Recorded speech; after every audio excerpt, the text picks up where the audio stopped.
3, Bev. And how many's out? Only Miss Monica, but I haven't heard from the rest of her people. It's too late for them anyway. Statute of limitations is 2 years.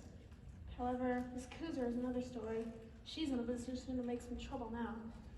In all the time I've been here, no one has so much as slipped on the floor. And now this?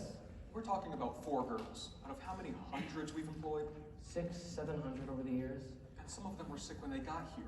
One girl you hired was a complete cripple, couldn't even climb the stairs. Her father carried her up to the studio every morning. Didn't make a difference to me how she got up the stairs. She was a very fast worker. But she was in poor health. She needed the work. Arthur, Charlie. And not just for the money. To feel productive, to have a purpose. That's what work does, Charlie. It gives us a purpose. I don't see any reason why we should stop hiring girls like that. When they get sick and try to blame us for it, you might want to reconsider that policy. Let's see what Dr. Drinker has to say. Dr. Drinker? Some professor at the Harvard School of Industrial Hygiene. He chairs the department, and he's agreed to take a look at our operations. Don't you think we're jumping the gun a bit hiring him? 6 girls have quit this week, and Mrs. McNeil says there could be more. Girls come and go all the time. It's never been like this. These girls are terrified. We have to do something to calm them. Letting Drinker examine them? Sounds to me like a recipe for mass hysteria. We'll tell them it's a routine physical. Edward? Companies give physical? But we showed him, Charlie. We showed him. Look at us. We are the world's largest single supplier of radium. Largest in the world. You know what it took for us to get here.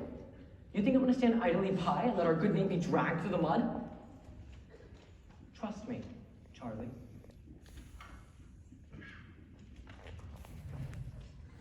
P.S. Enclosed is not picture.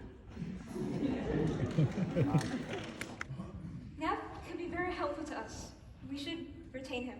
Retain him as what? An extortionist? An expert. Like Dr. Flynn. Dr. Flynn was a highly respected professor at Columbia University. Neff was a neighborhood dentist. But Flynn treated some of the girls, didn't he? He didn't treat the girls, he consulted with them. He dispensed medical advice, Arthur. It wasn't medical advice, it was an expert's opinion, a scientific opinion. He died this morning. Charlie, that's not possible. I just saw him last week.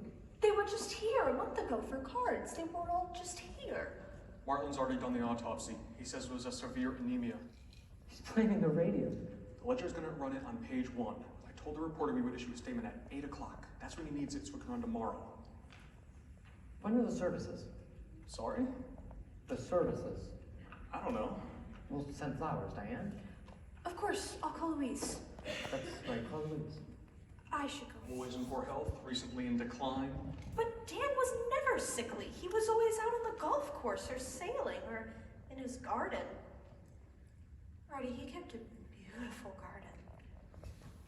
Let's settle this in the morning, Charlie. Of course. Sorry to bring you the bad news, Mrs. Reader. Good night.